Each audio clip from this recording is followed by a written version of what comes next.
C'est une star dans les milieux écologistes. Andreas Malm est un géographe suédois âgé de 45 ans. Il est célébré par France Inter comme l'une des têtes pensantes du mouvement global pour le climat. Mais Andreas Malm ne ressemble pas aux militants écologistes lambda. Son combat phare, encourager les militants à recourir à la violence armée contre toutes les infrastructures assimilées à ce qu'il appelle le capitalisme fossile. Encore que les infrastructures fossiles ne sont pas ses seules cibles, comme le montre le soutien qu'il apporte au vandalisme dirigé contre les retenues de substitution à Sainte-Soline, alors même qu'il précise dans un entretien à Mediapart qu'il ne connaît rien à la question de l'eau en France. Son argument, les voies institutionnelles ne suffisent plus pour lutter contre le changement climatique. Le régime capitaliste se définit par une inertie insupportable.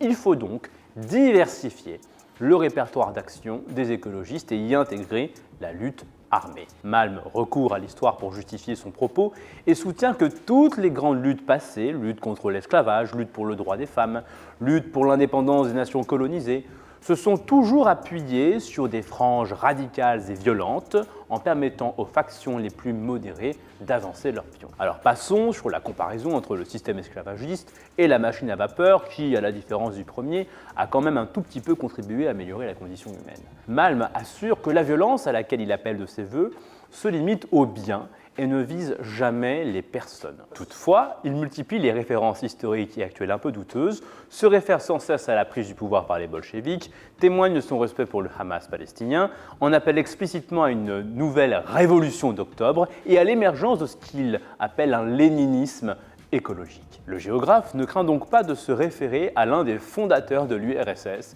et que l'historien Stéphane Courtois identifie comme le père du totalitarisme moderne en raison de son rôle pionnier dans la conceptualisation de la terreur armée comme mode de gouvernement, la valorisation du génocide de classe et la répression de toute dissidence. Ignorance ou choix parfaitement réfléchi. À chacun de se faire son opinion sur la culture historique du personnage, toutefois que ces références ne soient jamais questionnées dans les médias traditionnels confirme le propos de Jean-François Revel selon lequel la gauche radicale bénéficie encore de la clause du totalitarisme le plus favorisé. Évidemment, on peut rejoindre l'agacement de Malm sur l'inertie de l'économie mondiale, mais comment y remédier ?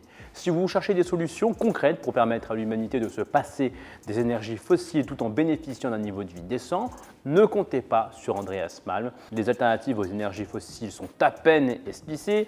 Malm évoque au détour d'un paragraphe ou deux l'utilité des transports publics et des énergies renouvelables, en restant muet sur leurs limites techniques et la difficulté pour ces sources d'énergie de remplacer les matières fossiles en permettant à l'humanité de bénéficier d'un niveau de vie décent. Pas une ligne sur l'énergie nucléaire, sauf erreur, nous n'avons pas trouvé la moindre prise de parole publique critique d'Andreas Malm sur la fermeture des centrales nucléaires en Europe ou en Allemagne par exemple. Le mot n'apparaît pas dans ces 3 derniers livres, alors que la production d'une électricité abondante et décarbonée est un élément stratégique qui conditionne presque toute la transition écologique. Sans électricité abondante et décarbonée, pas d'électrification massive des mobilités, du chauffage, de l'industrie. Difficile également de synthétiser de l'hydrogène proprement, des intrants agricoles, de dessaler proprement, là encore, l'eau de mer dans les régions en déficit d'eau douce, ou d'alimenter un développement industriel robuste pour permettre aux pays du Sud de sortir de la pauvreté. Quand le zèle révolutionnaire et armé